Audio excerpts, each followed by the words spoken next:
In the United States, when we walk down the street, we may see some of our old favorite establishments, such as ice cream shops and retail stores, transformed into something much more harmful, vaping shops. Just in my town of Severna Park, we have located the Vapors Ring, East Coast Vapors, Broadleaf Tobacco, and Severna Smoke Supply and Tings Cool Things. In Millersville, we have the Vape Vine. In Glen Burnie, B&M Vape Shop, and in Pasadena, BS Vapes and Planet of the Vapes. My point is, you don't have to travel very far to find these products, not to mention that Juul is sold at many gas stations and convenience stores. What are we as a society conveying to our children and peers when vape shops seem to be omnipresent, more common than pet stores, and equal to or more common than liquor stores? As these shops continue to vie for our money, they advertise to all, including adults and children, attracting them to their products. Not even a decade on the market, and electronic cigarettes have transformed life for many Americans. Now a $5.6 billion industry, the vaping business has disrupted the tobacco marketplace and reversed years of declining smoking trends.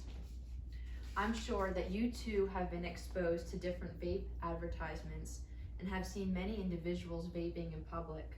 And from my earlier poll, I know a lot of you think that vaping is detrimental to our health and that it should be avoided. I'm not here to control your actions, especially in regard to your own health, but after my speech, I hope you'll agree with me that vaping is harmful and that this information is important enough to spread. Now, my mom was a nurse and my dad is a surgeon. My dad confiscated my vape that I had received from a friend when I was 17 years old. Since then, I've conducted much research on the health consequences of vaping and juuling. And while I walk on my college campus, or just in public, I see many of my peers hitting their Juuls and carrying their vapes. Today, I will persuade you that the use of Juul and vapor products are detrimental to our health. I hope to impress upon each of you what exactly vaping is and juuling, and explain a few ways that it affects our health and is portrayed in our society today. What is vaping in the first place? Vaping is the act of inhaling steam or vapor created by any type of electronic smoking device. When the nicotine solution is heated with a battery-powered electric coil called an atomizer, a vapor resembling smoke is released that the user can then inhale. The vapor may contain nicotine as well as other substances, flavors, and chemicals. In 2018, researchers estimated that nearly 10.8 million people in the United States were vaping. According to the Centers for Disease Control and Prevention, 3.6 million of those people were middle and high school students. As you can see in this infograph, the share of middle school users has increased eightfold between 2011 and 2018. 1 in 5 high school students are vaping.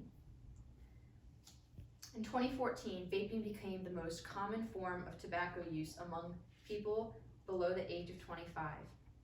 The CDC states that vaping is unsafe for youth, young adults, pregnant women, or adults who do not currently use tobacco products. The inhaled vapor usually includes nicotine and other chemicals such as carbonyl compounds, volatile organic compounds, solvents, heavy metals, and cancer-causing agents. The liquid for e-cigarettes can cause nicotine poisoning and even death if swallowed. The Surgeon General of the United States reports that vaping has risks, including the nicotine exposure. Nicotine can harm a developing brain, affecting learning, memory, and attention,